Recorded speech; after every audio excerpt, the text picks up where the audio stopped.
Hello guys, तो जैसा कि हमने डिस्कस किया था कि ये वाली वीडियो में हम लोग कुछ इंपॉर्टेंट डेफिनेशंस के बारे में जानेंगे। जीएसटी के अंदर कौन सी इंपॉर्टेंट डेफिनेशंस है। तो आइए चलते हैं इंपॉर्टेंट डेफिनेशंस की ओर पे। तो सबसे पहला इंपॉर्टेंट डेफिनेशन है एग्रीगेट टर्नओवर का। अब ये डेफिनेशन क्यों हमें काम में आएगा, क्यों हमें ये डेफिनेशन पढ़ना है। तो जीएसटी रजिस्ट्रेशन के लिए ना टर्नओवर का क्राइटेरिया है कि बॉस, अगर एक आदमी का एक पैन नंबर पे XYZ अमाउंट के ऊपर टर्नओवर गया, वो अमाउंट क्या है, वो अमाउंट आपको पता चलेगा अगले लेक्चर में, जो कि रजिस्ट्रेशन के ऊपर है। तो अगर वो अमाउंट के ऊपर जाता है टर्नओवर, तो उसको रजिस्ट्रेशन लेना कंपलसरी है। अब टर्नओवर में क्या क्या आता है, एग्रीगेट टर्नओवर में क्या क्या आता है। तो aggregate turnover means the aggregate value of all taxable supplies excluding the value of inward supplies on which tax is payable by a person on reverse charge basis, exempt supplies, exports of goods or services or both, and interstate supplies of persons having the same permanent account number to be computed on all India basis but exclude central tax, state tax, union territory tax, integrated tax and cess। तो क्या चीज़ें ध्यान में रखनी है आपको। एक तो ये पैन बेसिस पे रहेगा ऑल इंडिया पे, ठीक है। पैन नंबर जो रजिस्ट्रेशन रहता है वो भी एक पैन के ऊपर एक ही रजिस्ट्रेशन मिलता है, ठीक है। पैन नंबर बेसिस पे रजिस्ट्रेशन होता है आपका, ऑल इंडिया बेसिस के ऊपर वो रहेगा। उसके बाद में टर्नओवर में क्या क्या आएगा, तो टर्नओवर में टैक्सेबल सप्लाई भी आएगा, एग्जाम सप्लाई भी आएगा, एक्सपोर्ट्स का भी आएगा। और जो रजिस्ट्रेशन लेना रहता है ना दोस्तों, वो भी हर स्टेट वाइज लेना पड़ता है। तो अगर आप एक स्टेट से दूसरे स्टेट में खुद को ही मटेरियल दे रहे हो, फिर भी वो भी टर्नओवर के अंदर इंक्लूड होगा। टर्नओवर के अंदर इंक्लूड क्या नहीं होगा एग्रीगेट टर्नओवर के अंदर, तो एग्रीगेट टर्नओवर के अंदर इंक्लूड जो नहीं होगा वो है रिवर्स चार्ज बेसिस के ऊपर आप जो टैक्स भर रहे हो वो, बाकी आप जो IGST, CGST, SGST, UT GST भरोगे वो, ठीक है। तो एग्रीगेट टर्नओवर क्लियर है, एकदम सिंपल है। आपको सिर्फ इतना ध्यान में रखना है कि एक पैन के ऊपर टैक्सेबल सप्लाई कितना हुआ है, एग्जाम सप्लाई कितना हुआ है, एक्सपोर्ट का कितना हुआ है, इन तीनों का एडिशन करो, आपका टैक्सेबल सप्लाई, आपका जो एग्रीगेट टर्नओवर है वो आ जाएगा, ठीक है। Now next definition is electronic cash ledger. अब electronic cash ledger means cash ledger in electronic form maintained at the common portal for each registered taxable person in the manner as may be prescribed in this behalf. साथ में electronic credit ledger भी पढ़ते हैं, फिर मैं दोनों को साथ में समझाता हूँ। Electronic credit ledger means the input tax credit ledger in the electronic form maintained at the common portal for each registered taxable person in the manner as may be prescribed in this behalf। तो आपको ये ध्यान में रखना है कि ये जो कैश लेजर और क्रेडिट लेजर है ना, it is like your bank account maintained at the common portal. आप जैसे ही कैश डिपॉजिट करते हो तो वो आपके कैश लेजर में दिखता है, और जैसे ही आप टैक्स पे करते हो तो वो आपके कैश लेजर में से डेबिट हो जाता है, तो उतना बैलेंस कम हो जाता है। Same is with electronic credit ledger. आप जैसे ही जब GSTR 3 भी भरोगे तो आपके इलेक्ट्रॉनिक क्रेडिट लेजर में आएगा, और जैसे ही आप उसको यूटिलाइज़ करते हो टैक्स पेमेंट के लिए तो वो आपके इलेक्ट्रॉनिक क्रेडिट लेजर से डेबिट हो जाएगा। आपको ये ध्यान में रखना है कि it is just like bank account maintain with common portal. Cash भर रहे हो और कैश पे कर रहे हो तो वो उतना इंक्रीज़ होगा और फिर डिक्रीज़ होगा।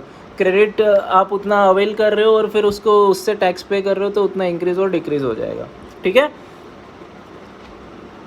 अब इम्पॉर्टेंट डेफिनेशन अंडर GST में export of goods is also important. Export of goods यानी क्या, means taking out of India to a place outside India. Taking out of India to a place outside India यानी जो आपके goods है वो India के बाहर जाने चाहिए, इंडिया की जो बॉर्डर्स है उसके बाहर जाने चाहिए, from a place inside India, ठीक है। यानी इंडिया के अंदर से जो गुड्स है वो बाहर जाने चाहिए, इंडिया की बॉर्डर के बाहर, ठीक है। और इंडिया की जो बॉर्डर्स है वो डिफाइन की हुई है, ठीक है। ऐसा नहीं है कि जैसे ही आप इंडियन ओशन में चलोगे इंडिया की बॉर्डर क्रॉस हो गई, ऐसा नहीं है। कुछ नॉटिकल माइल्स है जो इंडिया की बॉर्डर के अंदर आते हैं, इकोनॉमिक बॉर्डर वगैरह के अंदर। तो ये आपको ध्यान में रखना है कि एक्सपोर्ट ऑफ गुड्स है taking goods out of India to a place outside India, ठीक है। इम्पोर्ट ऑफ गुड्स है means bringing in to India from a place outside India.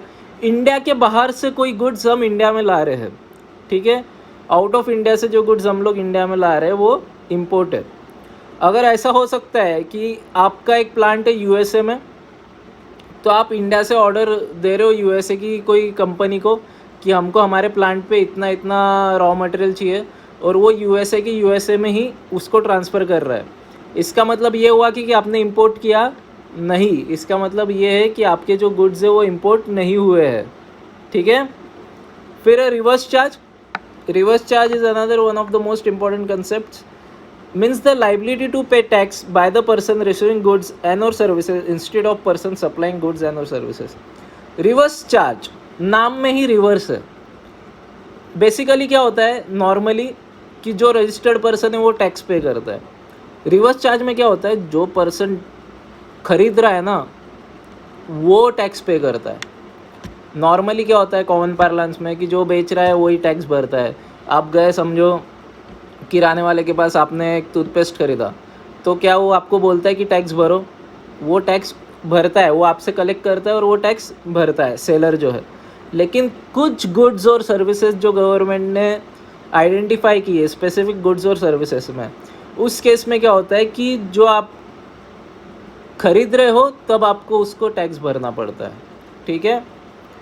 तो वो स्पेसिफाइड गुड्स एंड सर्विसेज है, उसका एक अलग से हम लोग पूरा वीडियो लेंगे कि कौन सी सर्विसेज कौन से गुड्स आते हैं कि जब वो आप खरीदोगे तो आपको उसके ऊपर टैक्स भरना पड़ेगा। फिर taxable supply. Taxable supply means supply of goods और services which is chargeable to tax under this act. ठीक है। तो जितने भी सप्लाई ऑफ गुड्स और सर्विसेज है जो भी चार्जेबल टू टैक्स है वो सब टैक्सेबल सप्लाई में आ जाते हैं।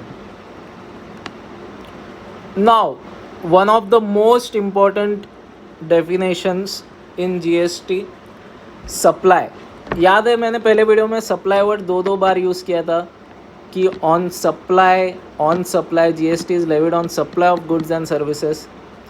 तो व्हाट एग्जैक्टली सप्लाई?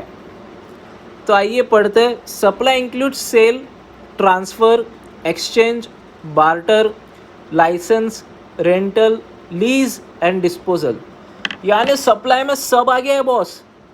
जो आप नॉर्मली सेल कर रहे हो वो भी, अगर आप कुछ ट्रांसफ़र कर रहे हो किसी को तो वो भी आ जाएगा।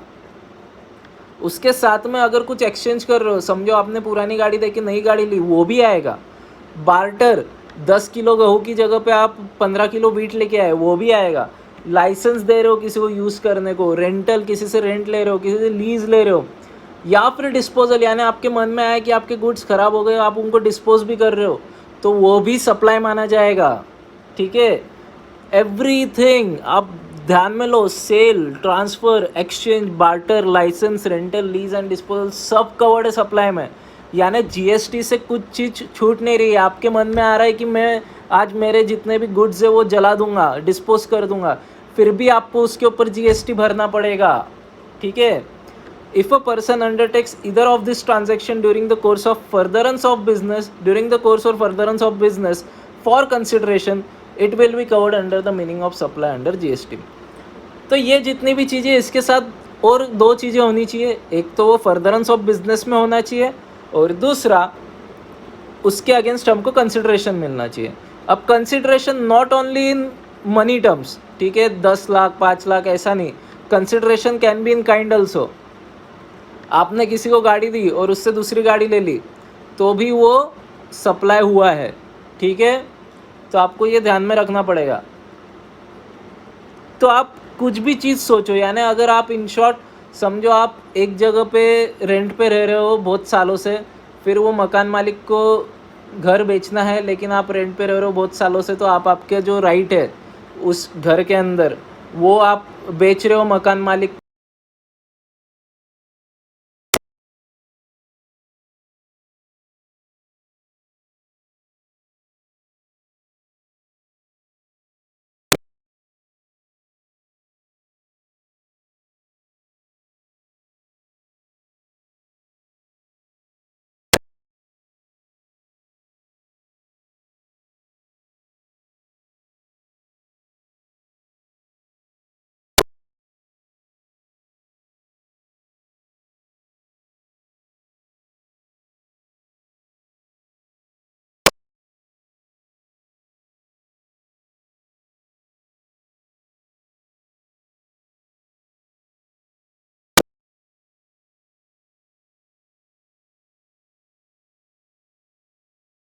कोई सी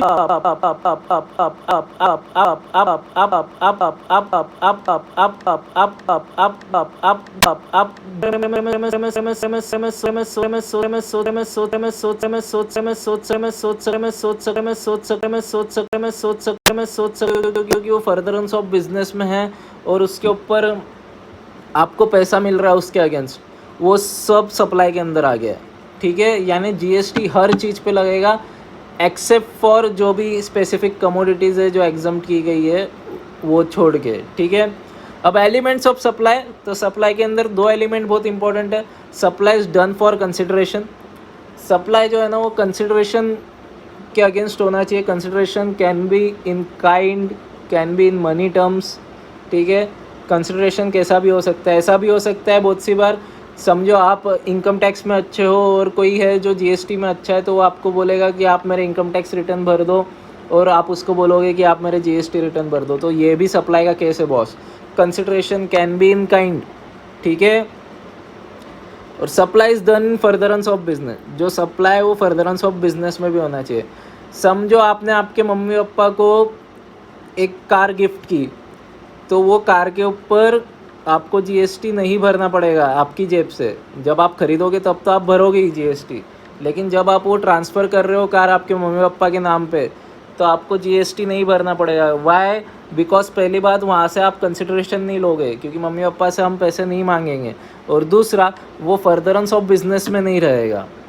ठीक है, तो ये सब चीज़ें आपको ध्यान में रखनी है। दो इंपॉर्टेंट एलिमेंट है कि ये सप्लाई है या नहीं, पहला चेक करना है उसके अगेंस्ट पैसा मिला है क्या, इन काइंड या इन एब्सोल्यूट मनी टर्म्स। अगर मिला है बॉस तो कंसिडरेशन तो है। दूसरा चीज़ क्या चेक करना है, फर्दरेंस ऑफ बिजनेस में है क्या, इससे मेरा बिजनेस आगे बढ़ रहा है क्या, बिजनेस से रिलेटेड है क्या, है तो बॉस वो सप्लाई हो गया है, उसके ऊपर जीएसटी आने ही वाला है। ओके, तो आज के लिए इतना ही। Thanks a lot for listening so patiently. आगे जो टॉपिक्स आने वाले हैं वो रजिस्ट्रेशन अंडर जीएसटी से रिलेटेड है। उसके बाद में आपको अगर कोई भी क्वेरी रही तो आप कोई भी फैकल्टी के पास सूटेबल टाइमिंग पे मैसेज कर सकते हो, कोई प्रॉब्लम नहीं है।